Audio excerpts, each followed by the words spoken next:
Hello everyone, this is दिव्यांग ज्ञानचंदानी और आप देख रहे हैं हमारा यूट्यूब चैनल अंकित ज्ञानचंदानी क्लासेस।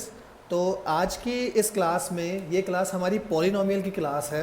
कॉन्सेप्ट नंबर 8 तक आपके ऑलरेडी हो चुके हैं, तो आज हम बात करेंगे अगले कॉन्सेप्ट की। Concept number 9, remainder theorem.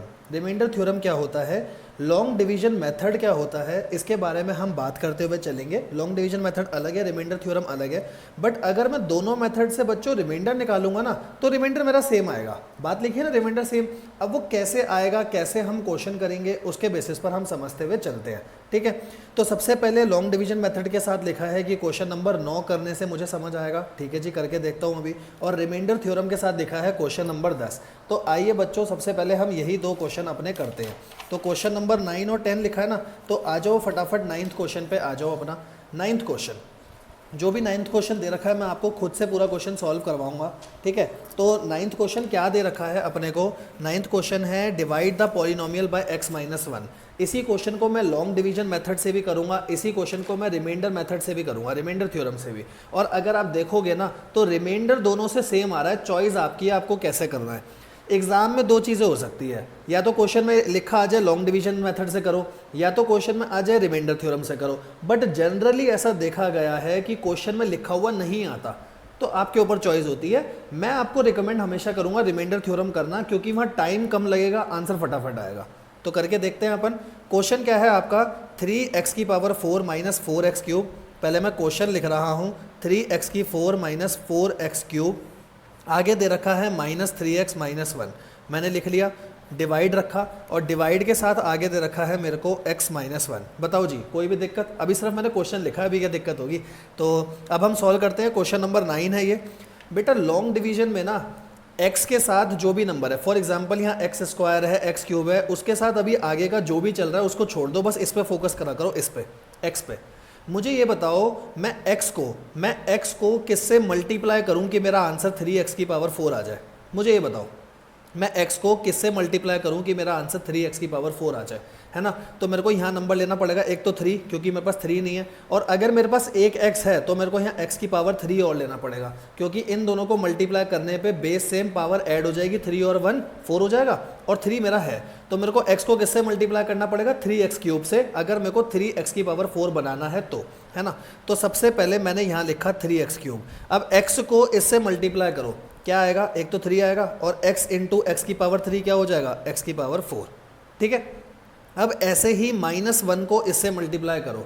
अगर आप -1 को इस नंबर से मल्टीप्लाई करोगे, क्योंकि एक नंबर नहीं हो सकता ना, दोनों को मेरे को मल्टीप्लाई करना पड़ेगा। अब -1 को इससे करूंगा तो नंबर आएगा -3x³। तो x³ के नीचे मैंने x³ वाला लिखा, x⁴ के नीचे x⁴ वाला लिखा। अब यहाँ पर पहले ये देखो, क्या ये आपस में कट रहा है, नहीं कट रहा, क्योंकि ये भी प्लस का है, ये भी प्लस का है। तो मेरे को साइन चेंज करने पड़ेंगे। अगर ये ऑलरेडी कट रहा होता ना, तो मैं साइन चेंज नहीं करता, ये बात ध्यान रखना। ऐसा भी क्वेश्चन करके दिखाऊंगा जहाँ पर ये पहले ही माइनस आ रहा होता, तो फिर मैं साइन चेंज नहीं करता। अब अगर मेरे को साइन चेंज करने, ये प्लस है तो मेरे को यहाँ माइनस करना पड़ेगा, और यहाँ माइनस है तो यहाँ प्लस करना पड़ेगा। इसको बोला जाता है सब्ट्रैक्ट करना। सब्ट्रैक्ट हम जब भी करते हैं तो हम साइन चेंज करते हैं अपने। अब अगर आपने साइन चेंज करे तो ये हो गया -3x, और ये है प्लस का 3x⁴, तो ये आपस में कट गया, पूरा प्लस माइनस कट गया ना बच्चों। अब आगे की बात देखना, -4 + 3, अब 3 के लिए प्लस वाला साइन बन चुका है। -4 + 3, बताओ बच्चों, -4 + 3 क्या होगा, -1 होगा। तो पहले मैंने लिखा माइनस और पीछे लगा दिया x³, क्योंकि x³ तो साथ चल रहा था। अगर ये चीज़ नहीं समझ आई, ऐसे समझो, -4x + 3x क्या होता है आपका, -x होता है ना। -4 + 3 करते हो तो पहले माइनस लगाते हो, और पीछे जो x चल रहा होता है वो लगाते हो।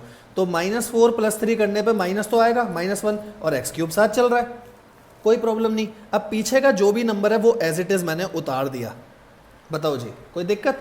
कोई दिक्कत नहीं। फिर से x को फोकस करो और देखो x में मैं क्या मल्टीप्लाई करूँ कि मेरा -x³ बन जाए। ठीक है जी, देखते हैं x में क्या मल्टीप्लाई करूं कि -x³ बन जाए। तो एक तो मेरे को माइनस चाहिए, है ना, क्योंकि x में माइनस मल्टीप्लाई होगा जब यहाँ माइनस आएगा।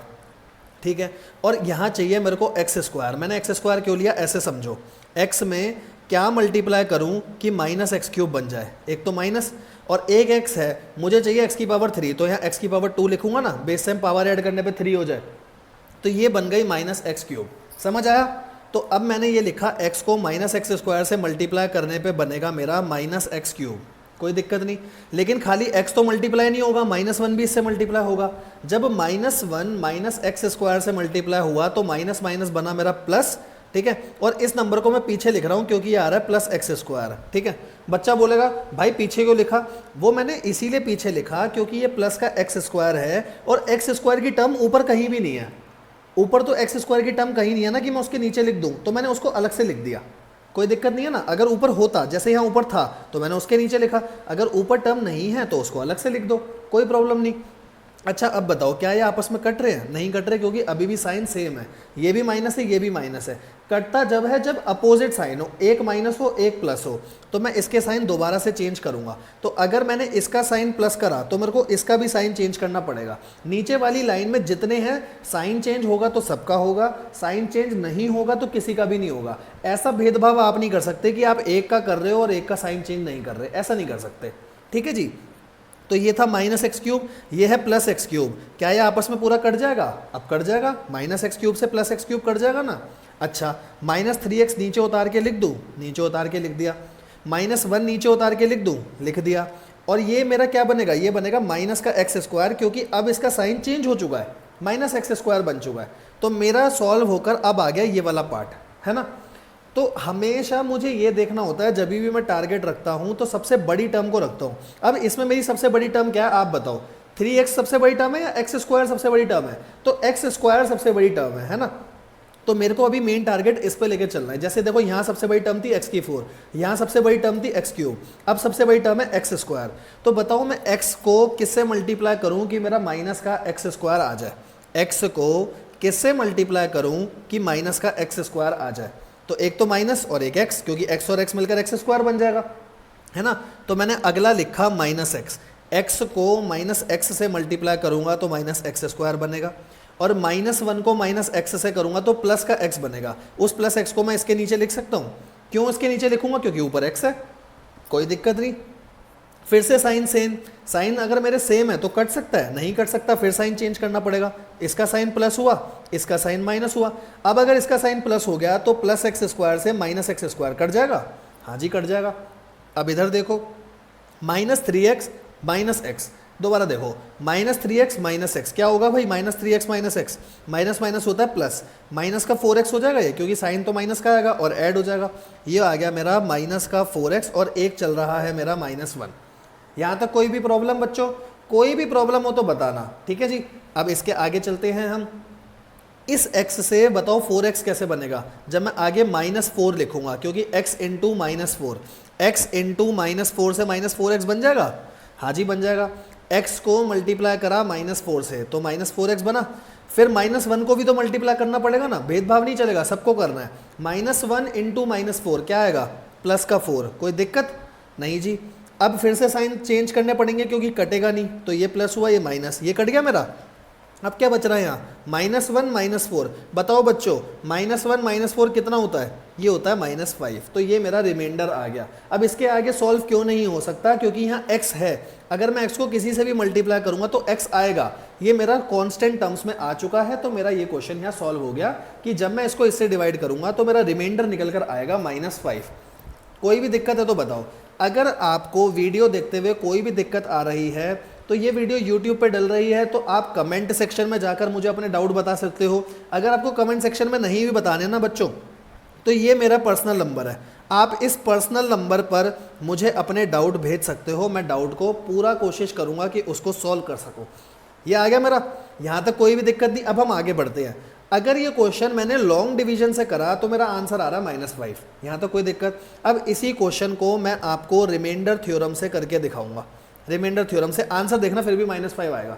तो रिमाइंडर थ्योरम क्या कहती है? रिमाइंडर थ्योरम कह रही है जब भी आपको, मेरा क्वेश्चन क्या था, 3x⁴ -4x³ -3x -1, उसने बोला था कि आप इस नंबर को डिवाइड कर रहे हो x -1 से, x -1 से डिवाइड कर रहे हो, तो रिमाइंडर निकाल कर बताओ। यही क्वेश्चन था ना अपना।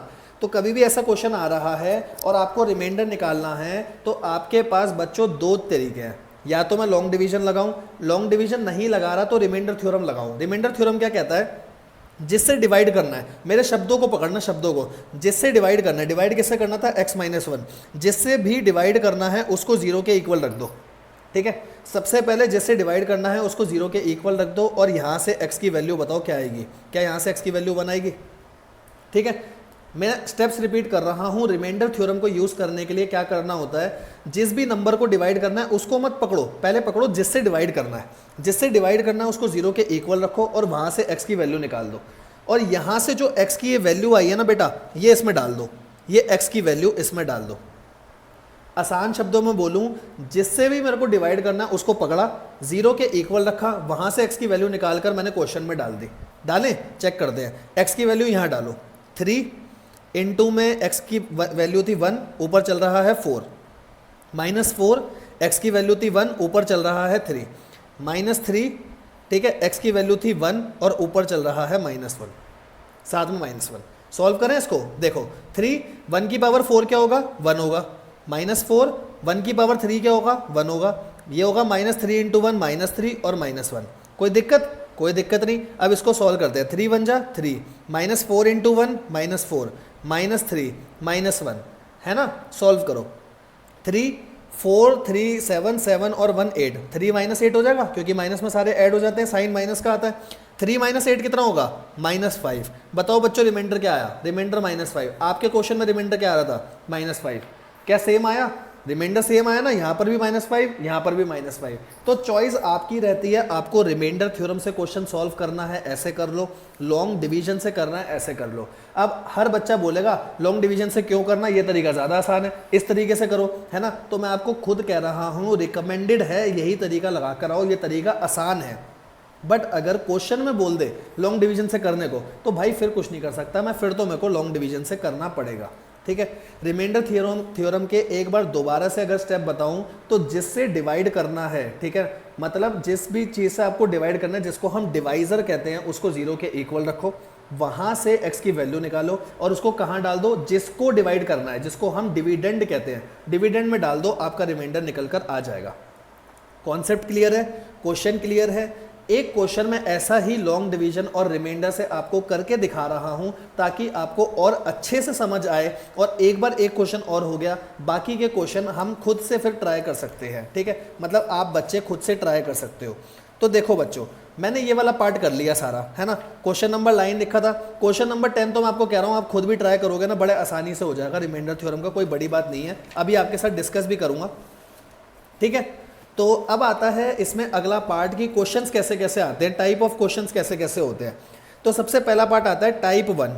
क्वेश्चन कैसा देगा, फाइंड द रिमाइंडर। अगर कोई डिविडेंड डिवाइड हो रहा है एक नंबर से, तो मैं आपको कहता हूं, अभी मैंने करके दिखाया, एक डिविडेंड है, एक डिवाइजर है, डिवाइड करके रिमाइंडर निकालना है। बच्चों दो तरीके हैं, लॉन्ग डिवीजन से करना चाहो लॉन्ग डिवीजन से कर लो, रिमाइंडर थ्योरम से करना चाहो रिमाइंडर थ्योरम से कर लो। रिमाइंडर थ्योरम से करना आसान पड़ता है। अगर यही क्वेश्चन ले लो रिमाइंडर थ्योरम से, क्या करोगे, x माइनस ए को 0 के इक्वल रख दो, x की वैल्यू a आ जाएगी, x की वैल्यू a उठा करके इसमें डाल दो, तो आपका रिमाइंडर फटाफट निकल कर आ जाएगा। ठीक है, अब इसी चीज़ को आगे फैक्टर थ्योरम को समझने के लिए कि फैक्टर थ्योरम क्या होती है, फैक्टर थ्योरम में कहीं ना कहीं रिमाइंडर थ्योरम का बहुत ज़्यादा यूज़ होता है। तो मैं चाह रहा हूँ उससे पहले एक और क्वेश्चन हम लॉन्ग डिवीजन का करके देखें ताकि हमारी चीज़ें और अच्छे से क्लियर हो सके। तो आ जाओ क्वेश्चन आंसर वाले पार्ट पर ही आ जाओ। हमने क्वेश्चन नंबर अभी करा था 9, 10th क्वेश्चन आप एक बार सिर्फ ऊपर से गो थ्रू कर लो। रिमाइंडर निकालना है इसका when it is divided bye x minus 1। ठीक है, कोई बड़ी बात नहीं है, x माइनस 1 को 0 के इक्वल रखा, x की वैल्यू 1 आ जाएगी, वो इसमें डालूंगा, रिमाइंडर निकल कर आ गया मेरा 2। कोई बड़ी बात नहीं है, आप खुद से कर सकते हो। ठीक है, इवन इसमें जो ये नीचे की लाइन है ये काट देना, ये किसी मतलब की नहीं है, ये गलती से छप गई होंगी। ठीक है, क्योंकि वहाँ थ्योरम लिखा हुआ है, वो अपने मतलब का अभी नहीं है कुछ। ठीक है, अब 11th क्वेश्चन है रिमाइंडर निकालना। पहले आप क्वेश्चन पढ़ के बताओ, क्या क्वेश्चन में कहीं पर भी ये लिखा हुआ है कि आपको लॉन्ग डिवीजन मेथड लगाना है? नहीं लिखा। तो आप किससे करोगे? आप करोगे रिमाइंडर थ्योरम से। पर मैं कह रहा हूँ, मान लो क्वेश्चन में लिखा आ गया लॉन्ग डिवीजन मेथड से करना है, तो हम कैसे करेंगे? हम उस पार्ट को समझते हुए चलते हैं। इसके सारे पार्ट आप बड़े आसानी से कर सकते हो। मैं आपके साथ 2 पार्ट डील करूँगा, एक सेकेंड पार्ट और एक फोर्थ पार्ट, क्योंकि सेकेंड पार्ट और फोर्थ पार्ट ही हमारा अच्छा है। ठीक है जी, तो डील करते हैं सेकंड पार्ट और फोर्थ पार्ट, और उसमें भी पहले डील करूंगा आपका फोर्थ पार्ट। आ जाओ जी, डील करते हुए चलते हैं। क्या है क्वेश्चन है, x³ 3x² 3x + 1, आपको बार बार बोलूंगा बेटा नोट करने पे ध्यान मत देना, मेरे साथ नोट मत करना, आप समझने पे ध्यान देना। सारा कुछ बुक में नोट है ऑलरेडी, बस मेरी बुक ले लो और साथ में वीडियोस देखते रहो, आपको कहीं कोई प्रॉब्लम नहीं आएगी। सारा कुछ बुक में नोट है, बस चीज़ों को समझने पे स्ट्रेस डालो। एक बार समझ आ गया, करना तो आपको है ही ना फिर खुद से, ठीक है। तो ये क्वेश्चन है मेरा, और इसमें बाहर बोला है इसको डिवाइड करना है x प्लस पाई से, ये दे दिया। अब यहाँ बच्चा घबरा जाएगा, पाई आ गया भाई कैसे सॉल्व होगा, मैं कह रहा हूँ करके दिखाऊंगा अभी, 2 मिनट रुको बस। x प्लस पाई आ गया, ठीक है। रिमाइंडर थ्योरम से तो आप बड़े आसानी से कर लोगे, या इस वाले क्वेश्चन को भी मैं रिमाइंडर थ्योरम से करा दूंगा, फिर और आसान हो जाएगा, ठीक है। पहले x, मैंने क्या बोला था, x का टारगेट रखो, यहाँ x क्यूब है, तो मेरे को किससे मल्टीप्लाई करना पड़ेगा, एक्स स्क्वायर से, क्योंकि अगर एक्स स्क्वायर से मल्टीप्लाई होगा तो एक्स क्यूब आएगा, एक्स क्यूब आया। पाई की तरफ ध्यान ही मत दो, अभी एक्स क्यूब आया। अब देखो अगर ये इससे मल्टीप्लाई हुआ तो पाई भी इससे मल्टीप्लाई होगा, पाई को अगर एक्स स्क्वायर से मल्टीप्लाई करूंगा तो पाई एक्स स्क्वायर आएगा।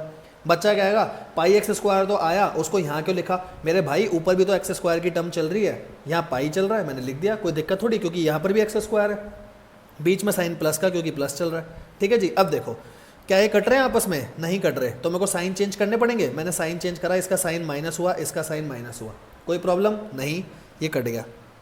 अब बताओ क्या 3 में से पाई लेस हो सकता है, 3 में से पाई लेस नहीं हो सकता, लेकिन मैं इसको ऐसे तो लिख सकता हूँ 3 माइनस पाई, क्योंकि प्लस का 3 है, पाई माइनस का है, और ब्रैकेट में लिख के एक्स स्क्वायर दोनों का बाहर लिख दिया कॉमन। कोई दिक्कत नहीं, इस चीज़ को ऐसे समझो, 3x स्क्वायर चल रहा है, साथ में चल रहा है माइनस का पाई एक्स स्क्वायर, क्योंकि अब साइन चेंज हो चुका है माइनस। तो अब बताओ अगर मैं इनका एक्स स्क्वायर बाहर ले लूँ तो अंदर 3 माइनस पाई तो बचेगा, ये बचेगा ना, तो बस मैंने यही लिखा है यहाँ पर, कोई प्रॉब्लम नहीं जी। आगे जो दे रखा है वैसे ही मैंने लिख दिया, कोई प्रॉब्लम नहीं। अब दोबारा से देखो x है और मुझे x ये चाहिए, ये टर्म चाहिए पूरी, 3 माइनस पाई एक्स स्क्वायर, तो मैं क्या करूँगा, मैं ब्रैकेट में लिख लूँगा 3 माइनस पाई और एक साथ में लिख लूँगा x, क्योंकि अगर अब मैं इस टर्म को इससे मल्टीप्लाई करूँगा 3 माइनस पाई ऐसे ही रहेगा और एक्स स्क्वायर बन जाएगा, तो ये सॉल्व हो जाएगा, ठीक है जी। तो अब यहाँ आया 3 माइनस पाई, ठीक है, x को जब इससे मल्टीप्लाई करा ये आया एक्स स्क्वायर, कोई प्रॉब्लम नहीं, सेम टर्म बन गई। पाई को जब इससे मल्टीप्लाई करूंगा, जब क्या आएगा उस चीज़ को समझने पे थोड़ा सा ध्यान देना, तो ये आएगा, ध्यान से देखना, 3 माइनस पाई तो ऐसे ही आएगा, बाहर चल रहा है x और x के साथ एक चल रहा है मेरा पाई, x के साथ लिख दिया बस नीचे, 3 माइनस पाई एक्स चल रहा है और साथ में पाई चल रहा था, पाई मैंने लिख दिया, कोई दिक्कत नहीं, ठीक है। +1 तो चल रहा है, कोई दिक्कत नहीं। अब देखो ये साइन दोबारा से सेम हो गए, तो अगर मैं इसका साइन माइनस कर दूँ, इस प्लस का साइन माइनस कर दूँ, ठीक है, और वो +1 तो अलग ही चल रहा है, ये तो पूरा कट गया, बताओ जी ये पूरा कट गया। आगे सॉल्व करते हैं, इस चीज़ को थोड़ा ध्यान से समझना, मैं कैसे सॉल्व कर रहा हूँ, थोड़ा सा ध्यान से एक एक चीज़ को पकड़ के चलना। पहले था प्लस का 3x लिख लिया, फिर है माइनस, साइन डाला माइनस, ठीक है। माइनस के बाद ब्रैकेट में क्या है, ब्रैकेट में है मेरा 3 माइनस पाई, ब्रैकेट में है मेरा 3 माइनस पाई और बाहर चल रहा है x पाई, कोई प्रॉब्लम नहीं। ये जो +1 चल रहा है ना, ये +1 मैंने पहले ही लिख दिया नीचे, इसको छोड़ो, मैं बस अभी इस वाले पार्ट को डील कर रहा हूँ कि कैसे करूँगा। अब देखो 3x, ठीक है, सबसे पहले माइनस को अभी बाहर रखो, x पाई को इससे मल्टीप्लाई करो दोनों से, x पाई अगर 3 से मल्टीप्लाई होगा तो क्या आएगा 3x पाई, ठीक है। x पाई अगर इससे मल्टीप्लाई होगा तो क्या आएगा x पाई स्क्वायर, कोई दिक्कत नहीं, ठीक है। और बाहर माइनस चल रहा है, तो अब ब्रैकेट खोल दो, क्या आएगा 3x minus 3x pi plus x pi square, कोई दिक्कत नहीं, यही आएगा ना मेरा पूरा, यहाँ तक कोई दिक्कत नहीं। और मुझे चाहिए x की टर्म्स में, तो मैं कह रहा हूँ यहाँ से x कॉमन ले लो। अगर मैंने यहाँ से x बाहर ले लिया तो यहाँ अंदर क्या आएगा, अंदर आएगा 3 minus 3 pi plus pi square. ध्यान से देख लो, इसका x बाहर आ गया, इसका x बाहर आ गया, इसका x बाहर आ गया, तो यहाँ 3 बचा, यहाँ बचा मेरा माइनस का 3 पाई, यहाँ बचा प्लस का पाई स्क्वायर, ठीक है। तो ये पूरी टर्म मैंने उठाकर यहाँ लिख दी, 3 minus 3 pi plus pi square और बाहर चल रहा है x। बताओ जी कोई भी दिक्कत, कोई दिक्कत नहीं, आगे बढ़ सकता हूँ।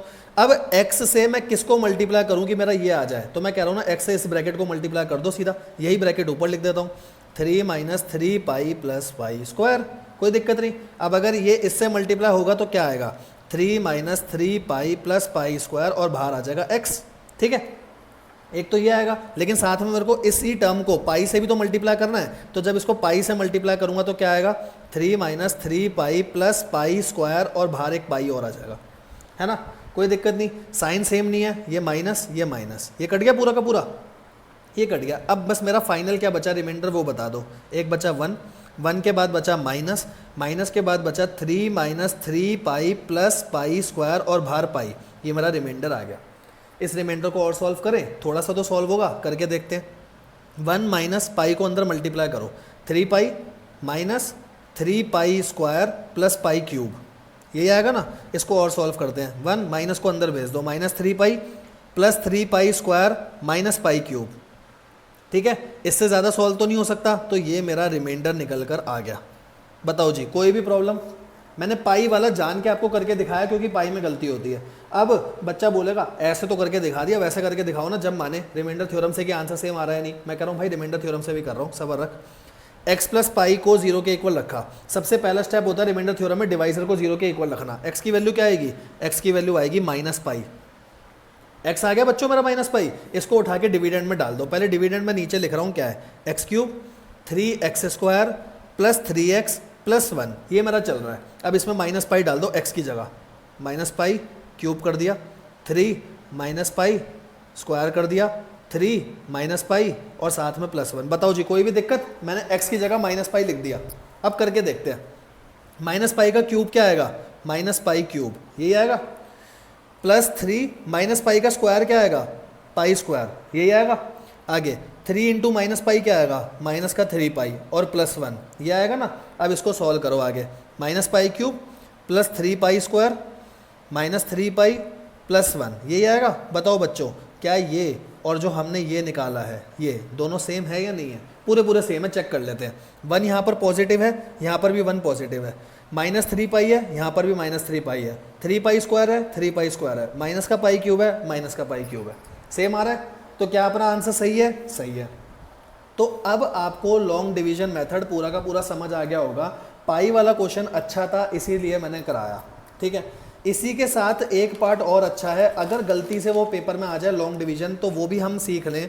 पार्ट है x माइनस 1/2 वाला। अंदर जो भी दे रखा हो, अंदर ये दे रखा है, बाहर दे रखा है x माइनस 1/2। फ्रैक्शन में आते ही बच्चा घबरा जाता है, कैसे करूं?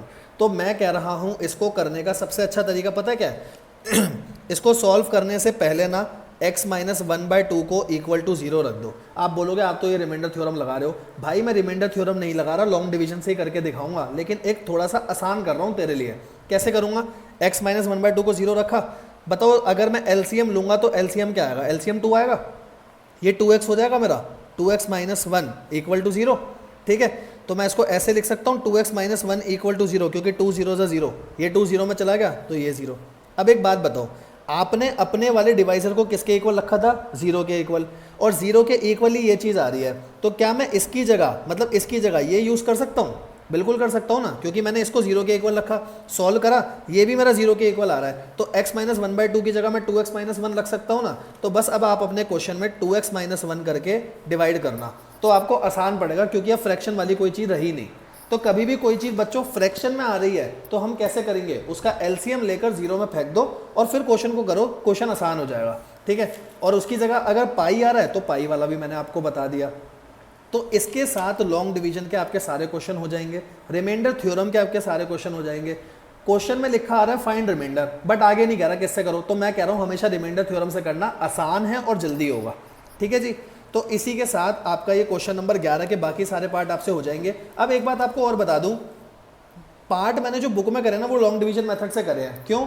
लॉन्ग डिवीजन मेथड से करने के बाद बच्चे को दिक्कत आ सकती है, इसलिए बच्चा अपने आंसर चेक कर सके, इसीलिए मैंने उसको लॉन्ग डिवीजन से करा है। बट ऐसा नहीं है कि आप फैक्टर से नहीं कर सकते, आप रिमाइंडर थ्योरम से कर सकते हो। आप रिमाइंडर थ्योरम लगाओ और उससे रिमाइंडर निकालो और चेक कर लो अपना आंसर आ रहा है ठीक या नहीं आ रहा, क्योंकि रिमाइंडर थ्योरम आसान होता है, इसीलिए मैंने वो करके नहीं दिखाया, वो आप खुद से भी कर सकते हो, ठीक है जी।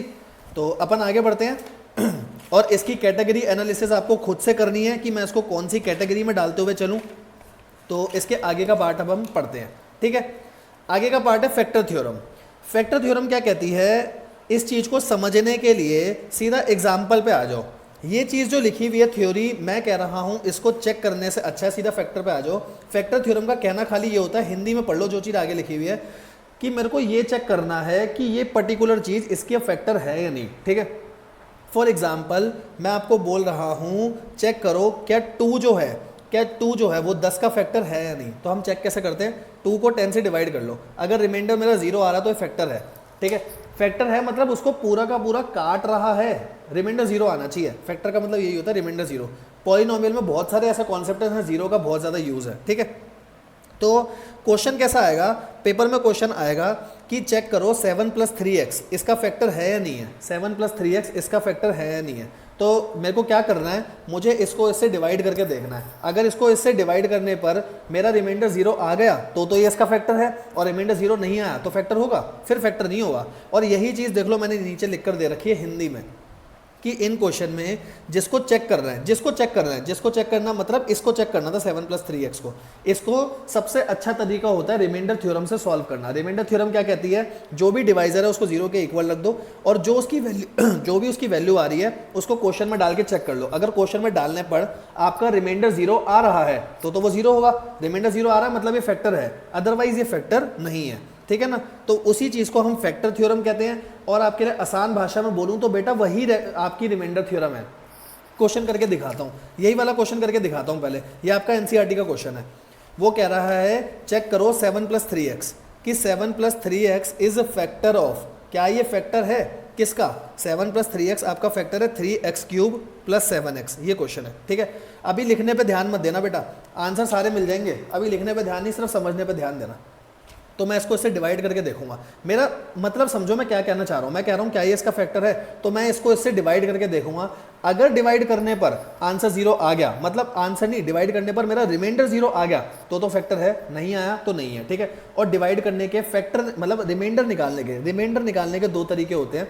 मेरे को इसका रिमाइंडर निकालना है ना, इसका रिमाइंडर अगर 0 आ गया तो फैक्टर है या नहीं। और रिमाइंडर निकालने के आपके पास 2 तरीके होते हैं, एक होता है आपके पास लॉन्ग डिवीजन मेथड और एक होता है आपके पास रिमाइंडर थ्योरम, यही होता ना। तो मैं दोनों से करके देख लूँ एक बार, लॉन्ग डिवीजन मेथड से भी और रिमाइंडर थ्योरम से भी। आसान किससे है, रिमाइंडर थ्योरम से। मैं इसका रिमाइंडर थ्योरम से रिमाइंडर निकालता हूँ, अगर रिमाइंडर थ्योरम से रिमाइंडर निकालने पर 0 आ गया तो भाई ये फैक्टर है, अदरवाइज नहीं है। चेक करते हैं, 7 + 3x = 0, 3x = -7 हुआ, +7 को इधर लेकर आया -7 हुआ, x की वैल्यू आ गई -7/3, कोई दिक्कत नहीं, x की वैल्यू आ गई -7/3। अब ये वैल्यू उठा करके इसमें डाल दो डिविडेंड में, 3 -7/3 का क्यूब +7 -7/3, ठीक है। इसको सॉल्व करता हूँ, 3 7 7 जा 49, 49 7 जा 343, माइनस का 343/3, 3 से 3 कट जाएगा, 7 7 जा माइनस का 49/3। अगर मैं इसको सॉल्व करूं तो ये आ रहा है -343 -49/3, मेरा आंसर 0 नहीं आ रहा। अगर 0 नहीं आ रहा मतलब ये इसका फैक्टर नहीं है। और अगर आप लॉन्ग डिवीजन से भी चेक करोगे, लॉन्ग डिवीजन से भी अगर आप चेक करोगे तो लॉन्ग डिवीजन से भी आपकी ये चीज़ ऐसे ही आनी चाहिए। एक बार हम अपना दोबारा से चेक कर लेते हैं कि हमने चीज़ सही करी है या नहीं करी। 7 + 3x था, 7 + 3x को मैंने 0 के इक्वल रखा, 3x = -7 आया तो x की वैल्यू आई -7/3। अब ये -7/3 वैल्यू मैं इसमें डालूंगा, 3 -7/3 का क्यूब +7 और x की जगह फिर से आ जाएगा मेरा -7/3, ठीक है। तो अब मैं इसको सॉल्व कर रहा हूँ, 3 का क्यूब यहाँ पर 3 नहीं आएगा बच्चों, यहाँ 27 आएगा, ये मेरी गलती थी, ठीक है। तो इस गलती के लिए सॉरी, ये गलती थी। 7 का ऊपर था -343, नीचे 3 का क्यूब 27 आएगा, तो 3 से अगर मैं इसको काटूंगा तो मेरा 9 आ रहा है, ठीक है। अब आगे सॉल्व करके देखते हैं, हो सकता है मेरा सही आ रहा है या गलत आ रहा है। अब चेक करूँगा, -343/9, ठीक है, -343/9, और यहाँ चल रहा है -49/3, ठीक है। अब देखो ये और छोटा हो सकता है, तो ये और छोटा तो नहीं हो पाएगा क्योंकि 9 से मेरा ये नहीं कटेगा, ठीक है। 9 से मेरा ये पूरा नहीं कट रहा, 3 से मेरा ये पूरा नहीं कट रहा, तो ये और छोटा होगा नहीं। और मुझे पता है इनको सॉल्व करने पर 0 नहीं आ सकता। अगर मेरा 0 नहीं आ सकता तो ये इसका फैक्टर नहीं है।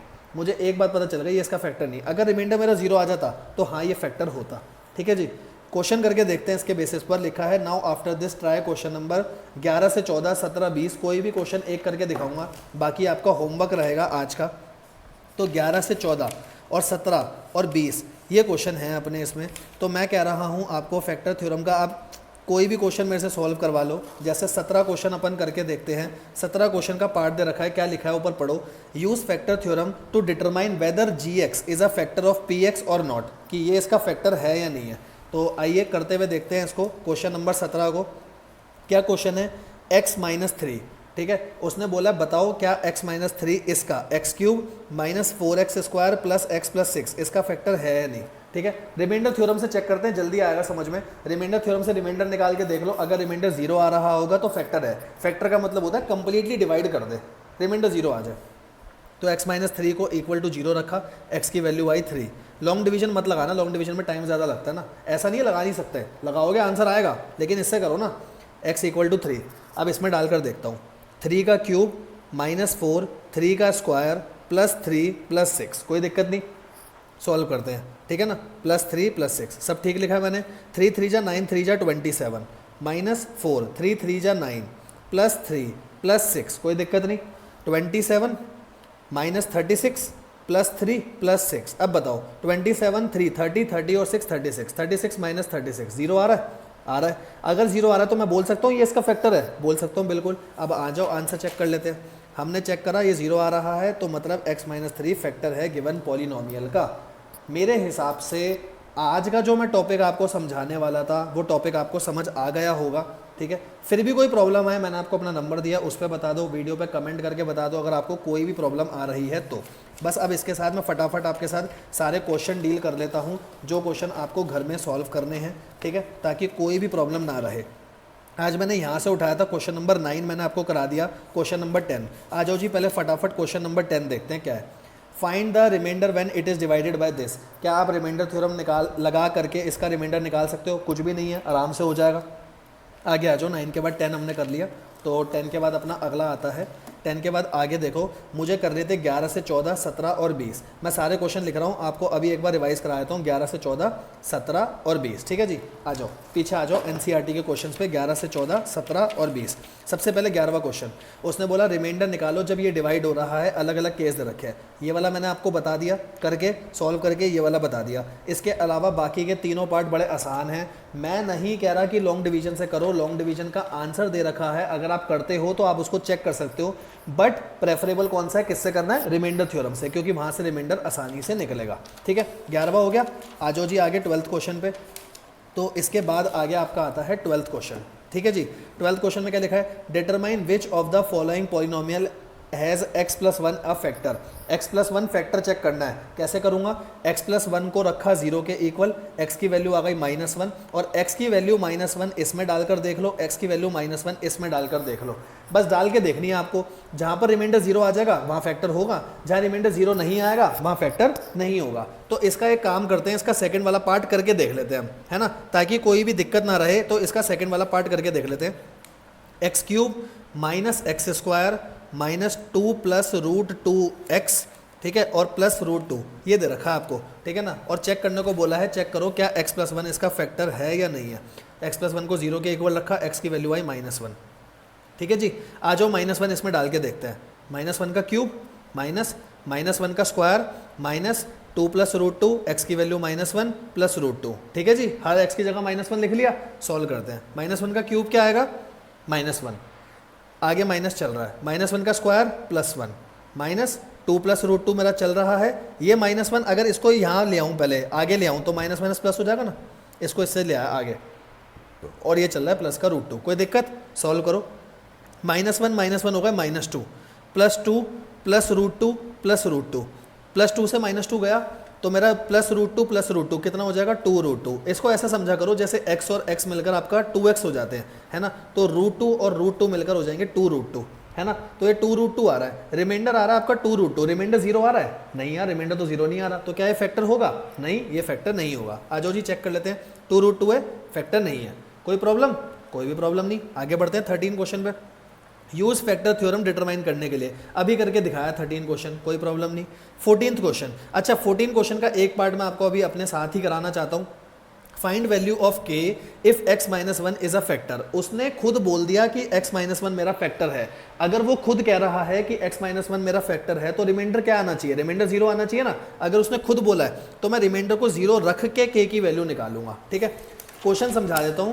क्वेश्चन में वो कह रहा है कि बच्चों x माइनस 1 फैक्टर है ऑलरेडी, ठीक है, और k की वैल्यू निकालो। एक पार्ट करके देखते हैं, बाकी आप खुद से ट्राई करना। 2x² प्लस kx प्लस में रूट 2 ये दे रखा है इसका पहला पार्ट, है ना। मुझे k की वैल्यू निकालनी है। अगर उसने बोला है फैक्टर है तो रिमाइंडर 0 होगा, तो मैं क्या करूँगा, जो भी मेरा x माइनस 1 है उसको 0 के इक्वल रख के x की वैल्यू निकाली 1, ठीक है। x की वैल्यू 1, अब x की वैल्यू 1 यहाँ डालो। x की वैल्यू 1 आपने यहाँ डाल दी, हाँ जी डाल दी। x की वैल्यू 1 डालने पर रिमाइंडर आता था ना अपना, जो भी डालते थे उससे रिमाइंडर आता था। रिमाइंडर को ऑलरेडी उसने बोल दिया 0 रख लो, क्योंकि फैक्टर है तो रिमाइंडर ऑलरेडी 0 होगा। रख के अब k की वैल्यू निकालो। k क्या आएगा, 1 का square 1, 1 into 2 2, plus k plus √2 equal to 0। तो k आ गया मेरा -2 माइनस √2। ठीक है जी, k की वैल्यू आ गई -2 माइनस √2। आ जाओ जी एक बार चेक कर लेते हैं अपना आंसर सही आ रहा है नहीं। -2 माइनस √2, बस ये माइनस कॉमन ले रखा है। क्या ऐसे ही आप आगे का पार्ट कर सकते हो ना।